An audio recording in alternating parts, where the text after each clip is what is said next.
When did you realize the person everyone warned you about was actually trying to protect you? I was 12 when Marcus moved in next door. The whole neighborhood buzzed with whispers within hours. That's the man from the news, Mrs. Henderson said, clutching her pearls like they could protect her from whatever evil she imagined. The one who went to prison. Mom grabbed my arm that first evening as I headed outside to ride my bike. Her fingers dug into my skin hard enough to leave marks. Stay away from that house, she said, her voice sharp with fear. That man is dangerous. He hurt children. For weeks, I watched him through my bedroom window. He kept to himself, tending a small garden that was actually quite beautiful. Tomatoes and sunflowers mostly. He never made eye contact with anyone, never waved back when kids rode past. When children appeared on bikes, parents would immediately call them back inside. The mailman wouldn't even walk up his driveway. He'd throw packages from the sidewalk. But I noticed things others didn't. Little things that made me question everything the adults were saying. Like how he'd leave his porch light on until exactly 4:15 p.m. every weekday, which was precisely when I got home from school, even though he worked nights at the warehouse. How he'd suddenly appear to water his plants whenever the Parker boys followed me down our street, and they'd mysteriously decide to take a different route home. How his curtains would twitch whenever I walked past, like he was keeping watch. One evening in October, I was walking home late from the library when 3 older boys cornered me behind the gas station. Jake Morrison and his friends,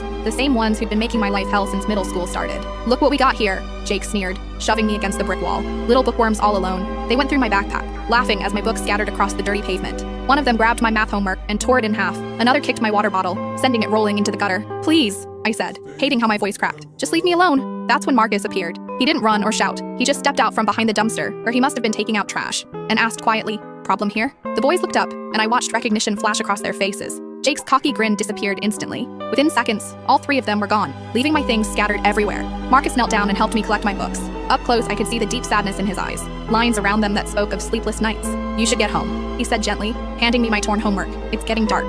The next day, Mom was waiting when I got back from school. Her face was white with fury, and I knew immediately that someone had seen me with Marcus. "Mrs. Chen saw you talking to him," she said, her voice shaking. "I specifically told you to stay away from that monster." She marched me straight to Pastor Williams, who sat me down in his office surrounded by crosses and explained in careful, measured words why men like Marcus were dangerous, how they pretended to be kind to gain children's trust, how they studied kids' routines, learned their vulnerabilities, how I needed to report any contact immediately before I became his next victim. But something didn't add up. If Marcus was so dangerous, why did he avoid children completely? Why did he cross the street when kids were around? Why would a predator go out of his way to stay isolated? I started watching more carefully. Marcus never tried to talk to kids, ever. When the elementary school bus stopped at our corner, he'd retreat inside until it left. When parents walked by with strollers, he'd turn away. If he was hunting for victims, he was doing a terrible job. Late one Thursday night, I heard shouting from his yard. I peeked through my curtains and saw 3 men surrounding him, pushing him, calling him names that made my stomach turn. Marcus just stood there, hands at his sides, taking every insult. "We know what you did," one of them yelled. "We know why you were in prison, you sick freak." That's when Marcus looked up, directly at my window. Our eyes met for just a second, and I saw something I didn't expect.